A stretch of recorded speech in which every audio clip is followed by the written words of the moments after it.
Good morning, everyone. This morning's reflection and meditation is focused upon this deep question: what is your truth? And I think the question is important for a number of reasons. First, because it is something that is always evolving. I wrote that in the brief introduction in the email, that if we're really being true to our personal growth, our truth is going to contain elements that stay the same all our lives and contain elements that fall away or change. And asking the question, especially during a concentrated series like this, or a concentrated season, if you're somebody who practices Lent or some other devotional, is that you're striving to look inward already. You're striving to open up to a new experience of truth, or even to get clear and articulate about who you are, about your soul desires, and to let go of anything that is not quite that on an essence level. And I wonder how often in our world that is so filled with activities that are meaningful most of the time, not meaningful all the time, how often human beings really ask themselves that tender and vulnerable question: what is my truth? And if you had to take today and write it down by the end of the day, what would you say? What would you write down in a couple sentences tops? Not the whole explanation of your truth or all of the layers of ins and outs of your truth, but just simply fundamentally. I oftentimes need to speak my truth because people ask what I teach or what I do or what I facilitate. And I say, well, my experience, which leads me to my truth, my experience is that the divine or consciousness or God is at the very center of every creative element, and therefore at the very center of what it means to be a human being. And the more we surrender into that and live from that place, the more we become fully alive. And that has stayed my truth since I was like 5 years old. There's many ways that that truth has changed and evolved in the way I understand it, but that has stayed the same. Now, if you consider for yourself, what is my truth? What honestly would you say? What would be your answer? An answer that's alive for you, that when you share it in one sentence or two, you feel joy behind your eyes, your body feels a little bit lighter. In the Gospel of John, in the first chapter, we have an iteration of that group, and it's considered the Johannine school. They're largely believed to have been followers of John, who was a disciple of Jesus. But it's a little inconclusive too. But we do know that the text was written probably about 100 AD, maybe even a little after that. And in the beginning of the Gospel of John, you have such an eloquent testimony that doesn't even use the word Jesus, but it's the attempt of that community to speak what their truth is. When they had an experience of Christ, what does it mean?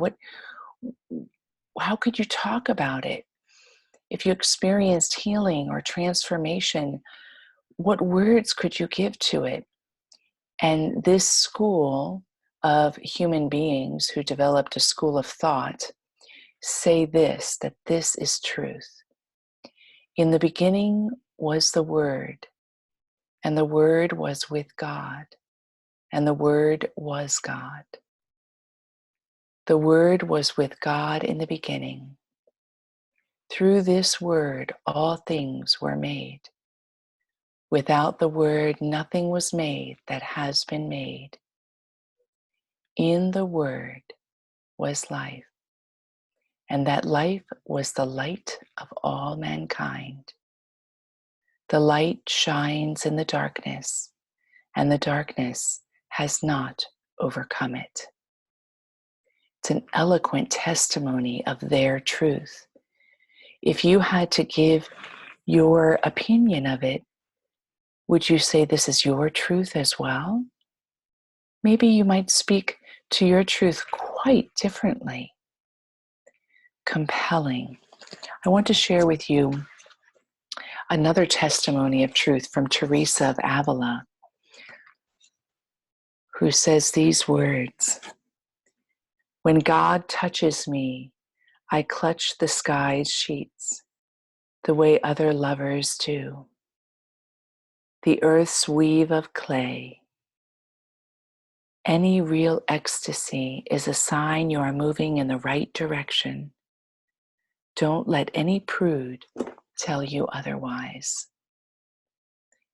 For her, part of her truth, which is similar to my own, is that God is a lover that has immense and intense desire for us, that is looking for us, pursuing us, longing for us to awaken into this union at all times. So those are two examples of individuals articulating their truth in quite a compelling way. And I come back to you then, in this moment, in this time. I shared what my truth is presently. What is your truth? And if you feel inspired, whether you're on the call now or whether you'll be listening to it later, drop me an email and in 1 to 2 sentences, tell me your truth. All right, so that we can open ourselves, this short meditation is an opening of the third eye, the sixth chakra.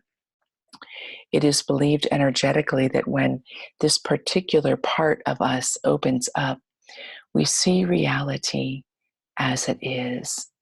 So we're going to use sensation and imagination to allow the opening of the third eye. And notice today, if you perceive anything differently after we do this short devotional. I invite you to close your eyes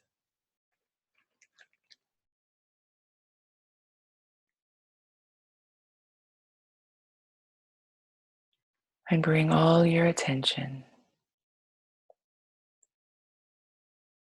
to a spot sitting between the eyebrows and about half an inch higher than the eyebrows, maybe an inch. See if you can locate where the point of opening for your third eye actually is. And this is the front of the third eye.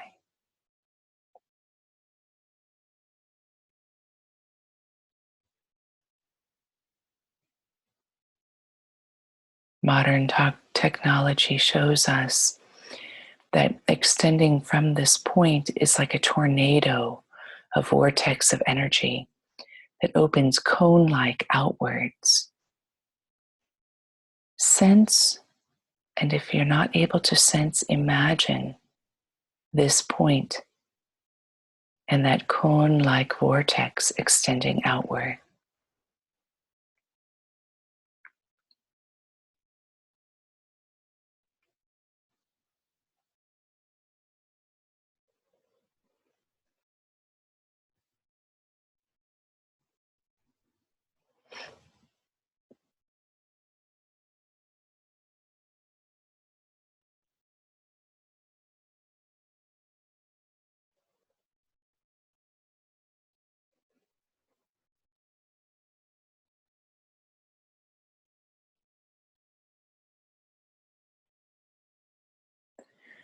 And if you are comfortable, allow this vortex to open wide and sit simply in the intention that you're willing now, in this moment, to have reality reveal itself to you, to penetrate reality, to see and grasp reality as it is,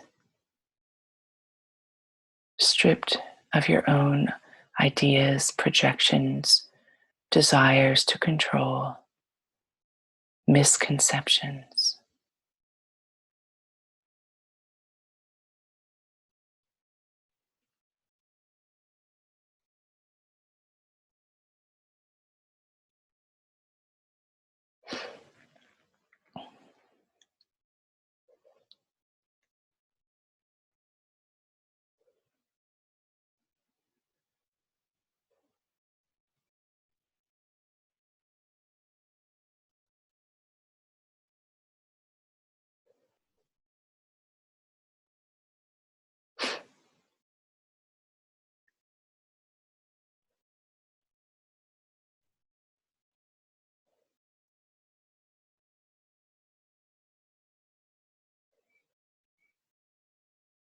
And now keeping an awareness of this front of the third eye, slowly move your gaze up the forehead to the crown, past the crown back, brushing the skull, and stopping at the base of the skull where the spine meets the skull. This is the manis, the back of the third eye. And let yourself do the same here. Become aware, sense, or imagine the cone-like vortex of energy that swirls from this point outward behind you, like a receiver of life force to impel you forward in life.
And now, if you can, become aware of both the front and the back of the third eye and open them wide. Trust that in opening them wide, that only good will come. It's not like opening a funnel in which terrible things can fall towards you as well. But we are opening from the place of being inspired by the divine. And therefore, the integrity of the energy itself opens only to that that is for your highest good.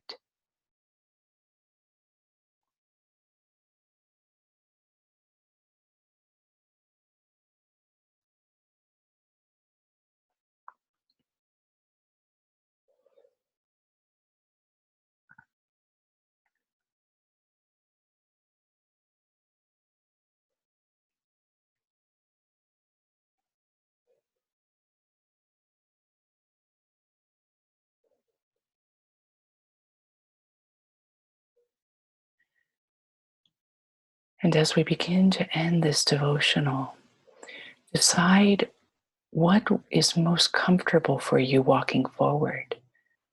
Are you comfortable having this part of your subtle energy open? Or does it feel that it will be too jolting or disorienting or even vulnerable to go through your day this way? Wherever you decide, let your energy come back to yourself, not extending or reaching outwards, but completely solid in your own core. And let these two vortices be as open or as close to your physical being as you wish. Make that decision now.